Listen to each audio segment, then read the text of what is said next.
Bonjour, bienvenue sur Open Box TV, l'émission de géopolitique d'Alain Juillet. Alain Juillet, bonjour.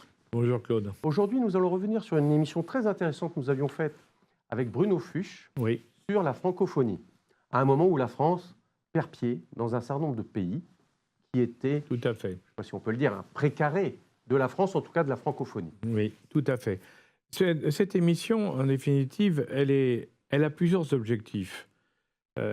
Le premier d'abord, c'est de montrer que si notre pays dégringole dans le classement mondial, malheureusement, avec les difficultés qu'il rencontre, et nous met dans une mauvaise position, on a toujours tendance à oublier qu'à côté de ça, nous faisons partie d'une zone très importante au niveau mondial qui est la francophonie, parce que la francophonie, elle, se développe au niveau mondial par la croissance démographique considérable de l'Afrique d'aujourd'hui.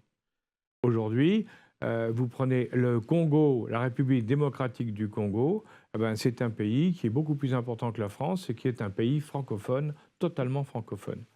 Donc le problème, aujourd'hui, c'est de prendre conscience que la France est peut-être un pays avec des difficultés, mais il faut et elle doit s'inscrire dans la francophonie, qui, elle, est une zone en expansion et dans laquelle la langue nous permet de travailler plus facilement que d'autres. Hein. Donc ça, c'est très clair, c'est une évidence.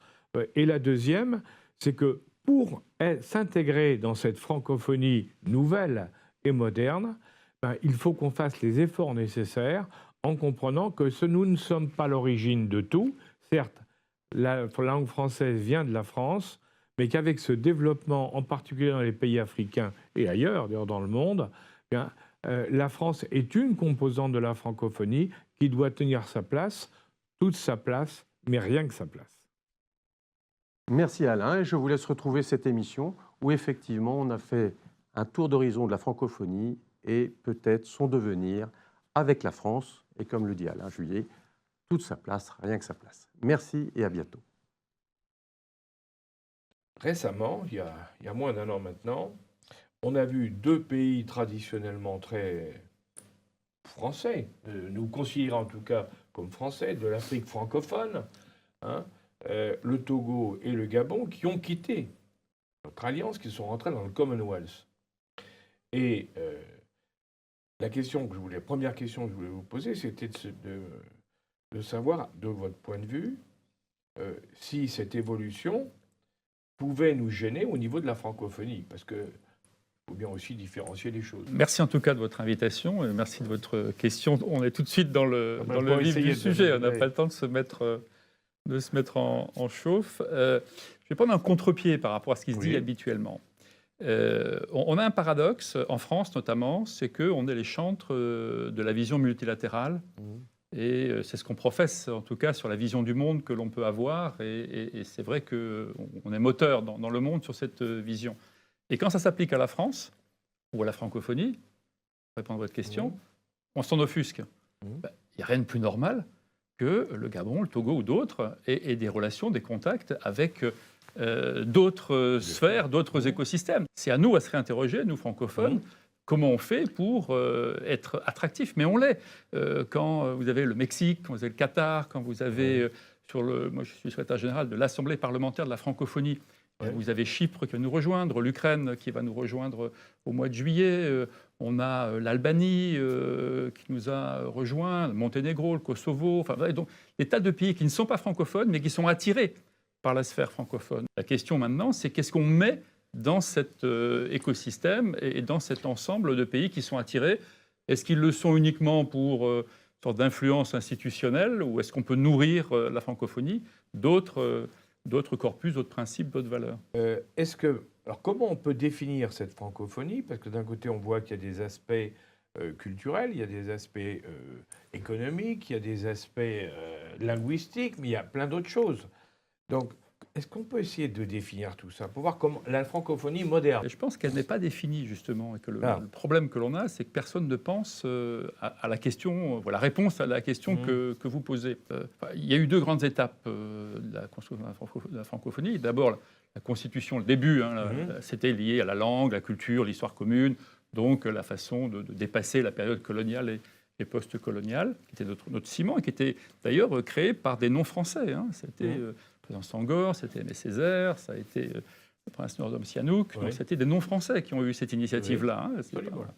Deuxième étape, là on est dans une francophonie plus politique, et cet élément est important, c'est le type de société dans lequel on veut vivre. État de droit, multilatéralisme, expression publique, liberté publique. Voilà.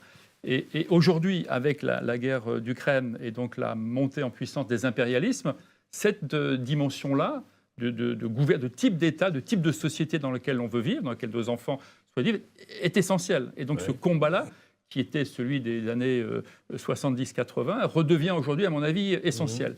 Mais il existe une troisième dimension, et c'est la réponse à votre question, qu'il faut constituer, qu'il faut écrire, qu'il faut inventer, c'est celle de la francophonie des citoyens. Donc si on ne constitue pas un corpus au centre, de valeurs très, très, très fortes, de type de société dans lequel on se projette et qu'on veut construire, et aussi, c'est ça qu'il faut faire, rajouter une dimension de société civile, citoyenne. Vous parliez de la jeunesse africaine.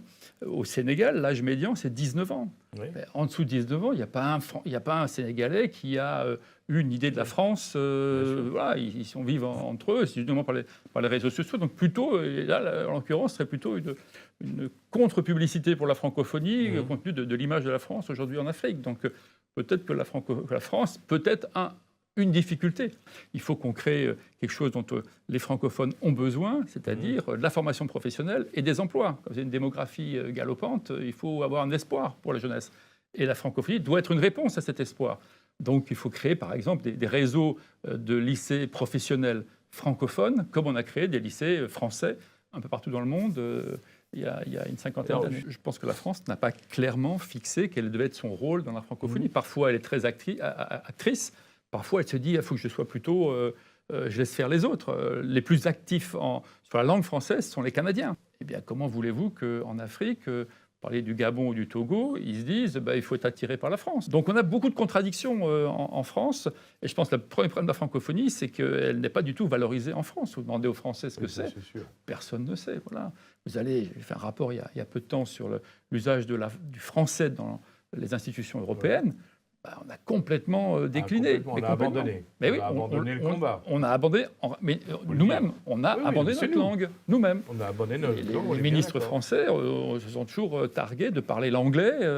Et on a nous-mêmes, en race campagne, abandonné notre langue à l'échelle européenne. Aujourd'hui, ça repart pas mal. C'est devenu chic de parler le français au Rwanda. Voilà, il y a une nouvelle dimension. Donc ça, c'est une extension, en tout cas, de l'influence de la francophonie. L'élément négatif, c'est que ça a été fait de façon un peu unilatérale par la France. Donc on a un problème de redéfinition de notre rôle exact, et on a vraiment l'impression qu'aujourd'hui, on se cherche un peu. Quoi. Ouais. C'est ça. Hein. Il faut avoir une diplomatie qui permette de régler la question qui se pose entre deux pays. Vous avez le Mali, par exemple, qui a décidé que le français n'était plus une langue officielle. Oui. Voilà, c'est des questions sur lesquelles, si la francophonie n'arrive pas à régler ces types de questions, on va se demander à quoi ça sert. Et c'est ça la question, à un moment, c'est à quoi sert la francophonie, au-delà d'être donc une institution qui existe, quoi. Mais si elle n'est pas nourrie par des capacités d'action efficaces, on va se demander ce que fait la francophonie. Moi, c'est un mystère. Je ne comprends pas pourquoi on n'a pas développé des relations économiques. D'autant plus qu'on a une façon, nous, Européens, enfin Français particulièrement, de faire des relations économiques plutôt vertueuses, en tout cas. Quand nous, on va en Afrique, on y va avec de la formation, on emploie des ressources locales, on les forme, on fait de la rétrocession de savoir-faire. Pour moi, si vous posiez la question, je pense que c'est par là, dans les 5 ans qui viennent, que la francophonie va se développer le plus vite. Une des conditions, et c'est peut-être la raison pour laquelle ça n'a pas marché jusqu'à présent, la condition majeure pour laquelle la francophonie va pouvoir se développer, c'est d'organiser la mobilité dans l'espace francophone. S'il n'y a pas de mobilité dans l'espace, il n'y a pas de possibilité de construire cet espace. Donc on doit régler très vite la question de la mobilité. Il y a un autre point moi, qui m'a toujours frappé au niveau de la francophonie, c'était qu'avant, ça reposait aussi sur les lycées français et les alliances françaises. Il y avait 2 aspects qui étaient très... Dans beaucoup de pays dans le monde, je me souviens, même dans des pays proches, comme l'Espagne, par exemple, le lycée français, la très bonne société envoyait ses enfants au lycée français parce que la formation était bonne, ils pratiquaient des langues étrangères, et ainsi de suite. Bon, les alliances françaises, pareil. Hein. Beaucoup de gens apprenaient le français ou se perfectionnaient en français comme ça. Et là, on assiste peu à peu à une réduction du nombre de lycées, à une baisse des subventions. Donc, les coûts devenant beaucoup trop importants, ben, ça pose des problèmes, évidemment, de fonctionnement.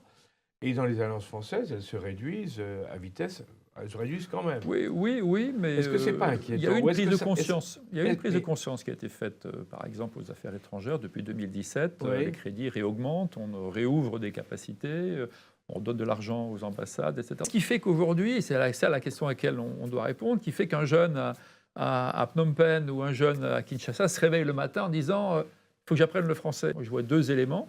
Un, c'est les valeurs, le monde dans lequel on veut vivre. Oui. Et on doit intégrer beaucoup plus les dimensions environnementales qu'on ne l'a utilisé jusqu'à présent, qui n'est pas encore dans le corpus de valeurs de la francophonie. Et puis, la dimension, je réponds à une attente immédiate, c'est-à-dire un sens, une aspiration et satisfaire une attente du moment, c'est-à-dire trouver un boulot. Ouais. Est-ce qu'il y a une véritable démarche de la part des institutions françaises ou de la francophonie pour utiliser ces canaux modernes pour toucher les jeunes?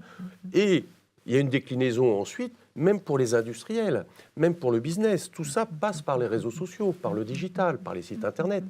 Où est-ce qu'on en est aujourd'hui? Est-ce qu'il y a une vraie volonté? Je ferai deux réponses, parce que la question est très, très pertinente. D'abord, pour toucher la jeunesse, et la francophonie a cette particularité d'être plurilingue. Et donc, un francophone, par exemple, va favoriser, et France Média Monde le fait, des langues locales. Donc ça, c'est un élément pour la jeunesse qui, à mon avis, n'est pas du tout utilisé, ou pas suffisamment, mais qui est un élément extrêmement fort de reconnaissance des identités, de la langue. Et la deuxième chose, c'est le digital. C'est le canal sur lequel on discute. Et là, on a une approche, je veux dire, encore un petit peu trop institutionnelle du digital. Tant que la France n'aura pas redéfini sa relation à la francophonie et l'influence que la francophonie pourra avoir, eh bien, une fois on sera dedans, après on n'y sera plus, après on fera de l'anglais, après on désignera le secrétaire général de l'OIF. Donc il faut effectivement se réapproprier, être fier de notre langue et pouvoir s'exprimer en français partout. Donc on est menacé. Donc plus que jamais, on a besoin, à travers la francophonie, peut-être plus encore que, même si c'est très important, Europe-Afrique, c'est un peu ce qui se dit, ce bloc-là est important. Oui, mais il n'y a pas que l'Europe. Mais il faut le nourrir. Oui, mais il faut le nourrir par la francophonie. Non, mais il n'y a pas d'incarnation, ni politique, ni administrative, en tout cas d'information. Et voilà. Et derrière, il faut répondre au modèle de société auquel on veut. Il y a tout un ensemble de sujets de société qui sont un corpus dans lequel, pour l'instant, nous, on se projette facilement, mais dans d'autres pays, on ne se projette pas de la même façon. Donc ce corpus-là, il y a des quinzaines, des vingtaines de sujets. On doit les déployer, on doit les proposer, et du coup, ça va enrichir la gouvernance et le modèle de société dans lequel on veut vivre. On arrive en définitive à la fin de cette émission, et avec, pour moi, avec une conclusion qui s'impose, à savoir qu'en définitive, il faut qu'on réinvente, nous, Français en tout cas, il faut qu'on réinvente une francophonie qui corresponde à tout ce que vous évoquiez, à cette évolution des choses et du monde. Et donc la vraie question, c'est est-ce qu'on sera capable, dans les mois et les années à venir, de faire évoluer notre vision pour tirer profit de cette francophonie dans l'intérêt national, bien entendu. Et merci effectivement pour cette francophonie qui est pleine d'espoir et des valeurs à diffuser dans le monde. Le sujet est vaste. Merci et à très bientôt.